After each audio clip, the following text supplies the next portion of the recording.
Antes da gente iniciar a falar sobre o Teorema de Stokes, a gente precisa falar rapidamente da orientação de uma superfície, tá?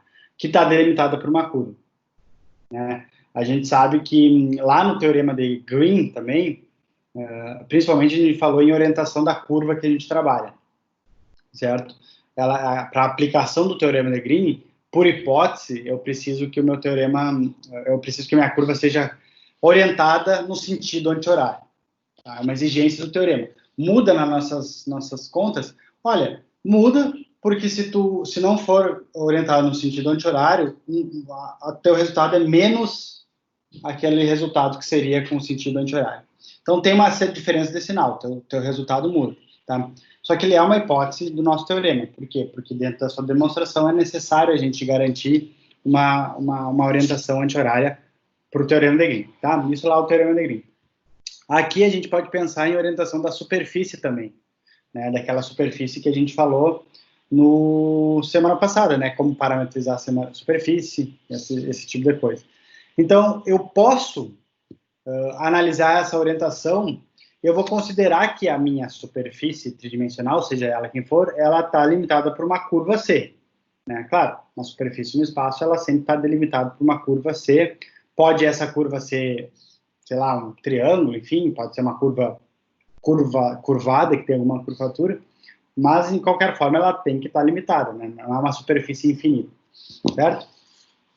Então, aqui tem alguns exemplos de umas superfícies, olha, tem a mesma superfície, e eu vou mostrar para vocês que essas duas superfícies à direita aqui, elas estão orientadas de maneiras diferentes, tá? A orientação da superfície, certo? Observem que eu tenho uma superfície sigma, que é essa parte verde, mais clarinha, tá? E a curva C, essa parte que delimita a minha superfície, essa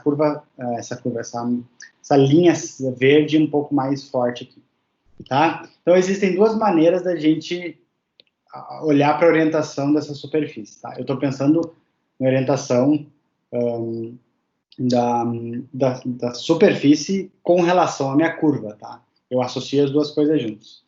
E essas duas orientações estão relacionadas, ou melhor, essas duas relações entre orientação, curva e superfície estão relacionadas com essas duas figuras à direita que vocês estão vendo aqui.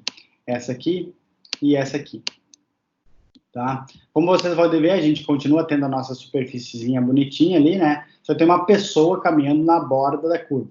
Por quê? Porque por mais estranho, ou mais, sei lá, estranho, talvez, que pareça, uma das maneiras de eu enxergar a orientação dessa superfície com relação à minha curva é através de tentar imaginar uma pessoa andando na borda dela, ou seja, andando naquela curva que delimita a superfície. Então, se eu tiver uma pessoa que está andando na minha curvinha ali, ó, tá? E a superfície está à esquerda da pessoa, então, ó, a minha pessoa está andando naquela direção, tá? Eu tenho uma direção positiva da curva relativa à orientação de sigma, tá? Então, como eu falei, é uma relação entre as orientações tanto da minha superfície como da minha curva. Então, imagina que tu está andando em cima daquela curvinha, tá? Se a superfície estiver à tua esquerda, então tu tem uma direção positiva. A orientação, eu posso dizer que a orientação da superfície ela é positiva. A superfície é orientada positivamente, tá? Agora, se tu estiver andando nessa curva, né, e aí tu olha para a tua direita e tu enxerga a superfície, ou seja, tu olha para a esquerda e não tem nada, tem um buraco. Tu olha para a direita e aí tu tem a tua superfície, tá? Isso mostra que a minha mulher aqui vai estar andando para frente, aqui nesse sentido. Eu vou ter uma direção negativa da curva relativa à orientação da superfície. Em outras palavras, eu posso te dizer que a superfície está orientada negativamente. Tá? A orientação da superfície é negativa. Então, a gente relaciona a orientação da superfície de acordo com a curva. Tá? Ah, mas é meio bizarro, como é que eu vou sempre ter que imaginar uma pessoa andando? Olha, dá para tentar imaginar. Tá? Dá para tentar imaginar. Mas, em outras palavras, né, tentando ser um pouco menos, sei lá, menos informal e um pouquinho mais formal, se vocês olharem no caso da minha superfície ser orientada positivamente, a minha moça aqui, ela está andando e olha para a esquerda e vê a superfície, ela está andando sobre a curva no sentido anti-horário, né? Então, se a minha curva está orientada no sentido anti-horário, a minha superfície ela está orientada positivamente. Tá? A orientação da superfície não é horária nem anti-horária, ela é positiva ou negativamente. Agora, se a minha senhora aqui está andando sobre a curva, né, no sentido horário, então quer dizer que a minha superfície ela está orientada negativamente. Tá? Então, a orientação da superfície é negativa caso a orientação da curva que delimita a superfície for no sentido horário. As duas coisas estão relacionadas, né? Então, basta eu saber que aquela curva está delimitada no sentido horário ou anti-horário para eu definir qual é a orientação da superfície. Tá bom? Essa é a ideia. Essa é a ideia aqui da nossa orientação da superfície. A gente precisa, vamos fazer exemplo para descobrir e tal? Não, tá? A gente não vai ficar, eu quero saber qual é a orientação da curva, não. Tudo isso, gente, é porque a gente precisa de uma hipótese do Teorema de Stokes que analisa a orientação da superfície, tá? E é importante a gente saber isso. Por quê? Porque se a orientação estiver errada, ou pelo menos não estiver dentro da hipótese do meu Teorema de Stokes, o meu vetor normal vai estar errado, e lembra que uma integral de superfície ali, ela está relacionada com o vetor normal. Ou melhor, a gente vai trabalhar com o vetor normal dentro do Teorema de Stokes, tá? Então, eu preciso garantir que a minha superfície esteja orientada de maneira correta. E para fazer isso, eu preciso garantir a orientação da curva que delimita essa superfície. Tá? Certo? Então, agora a gente pode enunciar o Teorema de Stokes. Tá? O Teorema de Stokes, gente, ele pode ser visto... Vamos botar para cá. Opa!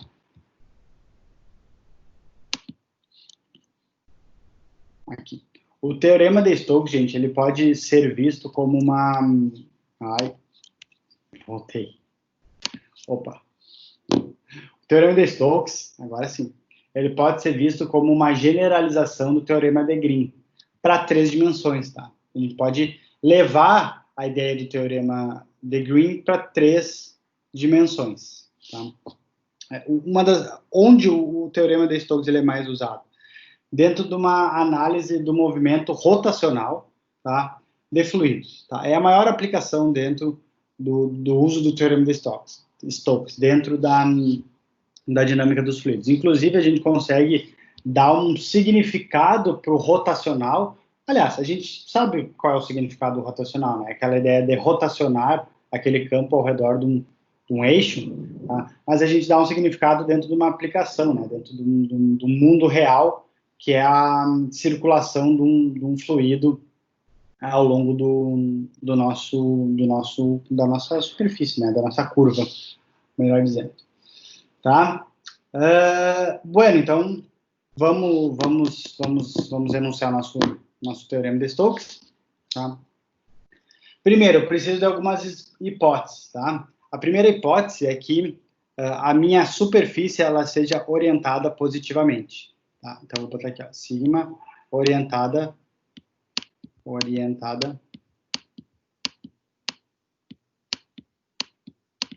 positivamente.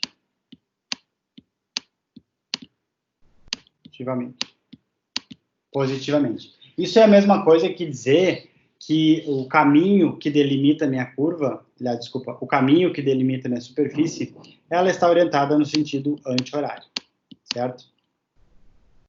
E a ideia do Teorema de Stokes, ele é relacionar uma integral de linha, tá, com uma integral dupla, tá? Só que essa integral dupla agora, ela envolve o rotacional do meu campo vetorial, tá? Então, claro, eu preciso garantir que, bom, nem se fala em garantir que a minha superfície ela seja uma superfície de fato limitada, né? Que a curva que delimita essa superfície seja orientada no sentido anti-horário, tá? Uma curva fechada, ela vai ser uma curva fechada. Lembra que o Teorema de Stokes é uma generalização do Teorema de Green. A minha superfície ela tem que estar orientada positivamente, o que é a mesma coisa que dizer que a curva está orientada no sentido anti-horário, certo? Os meus componentes do meu campo vetorial, eles são componentes contínuas, certo? E aqui eu estou pensando num campo vetorial em 3 dimensões sempre, tá? Meu f aqui, ó, ele é uma função f de g e uma h, certo? Lembra que eu tô estendendo, em outras palavras, o meu teorema de Green para o meu espaço tridimensional. Então, lembra que lá no teorema de Green a gente só falava em funções bidimensionais, ou melhor, campos vetoriais bidimensionais. Agora a gente está generalizando o caso aqui para o espaço tridimensional, certo? Então, com essas hipóteses, né, essa F minúscula, essa G e essa H sendo contínuas, ou seja, as componentes do meu campo vetorial sendo contínuas, eu posso garantir que o teorema de Stokes possa ser utilizado, tá? O teorema de Stokes me diz que a integral da linha do campo, tá? Ciclo fechado, né? Esse Czinho com essa curva aqui, ela está indicando que a orientação do caminho, né? A orientação da curva é anti-horária.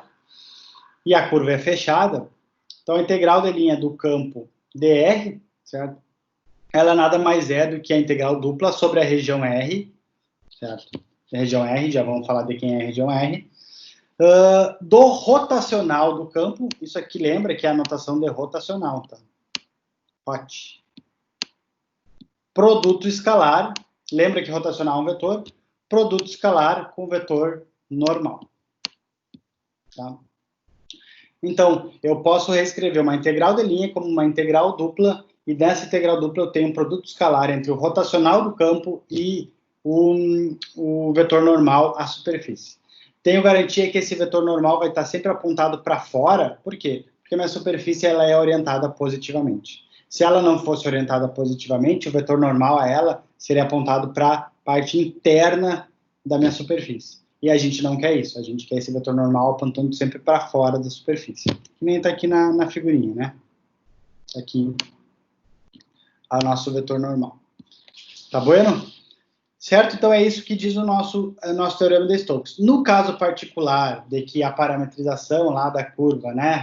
Ou melhor, a minha superfície que eu estou calculando a minha integral, ela for uma superfície que pode ser escrita como uma função de duas variáveis, ou seja, ela é uma função de x, y, o vetor normal, lembra da aula passada, ele é calculado pelo produto vetorial entre a derivada da parametrização na direção x e a derivada da parametrização na direção y, tá? E lembra que essa parametrização, no caso particular, que a minha superfície ela é uma função, ela é x na direção y, mais y na direção j, mais a própria z na direção k, tá?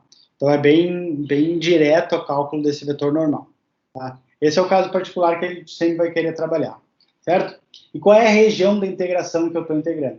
Bom, a região da integração que eu estou integrando é a região delimitada pela minha superfície, certo? Por mais que a minha superfície ela seja delimitada no espaço, aliás, melhor, por ser delimitada no espaço, ela projeta no espaço bidimensional uma região. É sobre aquela região que eu estou calculando a integral dupla, tá? Então, eu saio de uma integral de linha e eu venho a parar numa integral dupla sobre a região R. E aqui entra qualquer técnica de integração da integral dupla, né? Coordenadas polares, qualquer técnica de integração, né? Por partes, enfim. Isso aqui vai qualquer ideia de integração. E lembra que isso aqui ó, é um produto escalar entre o rotacional do campo e o seu vetor normal. Como é um produto escalar, o resultado é um número. E esse número, com certeza, depende das variáveis x, y e z. Tá?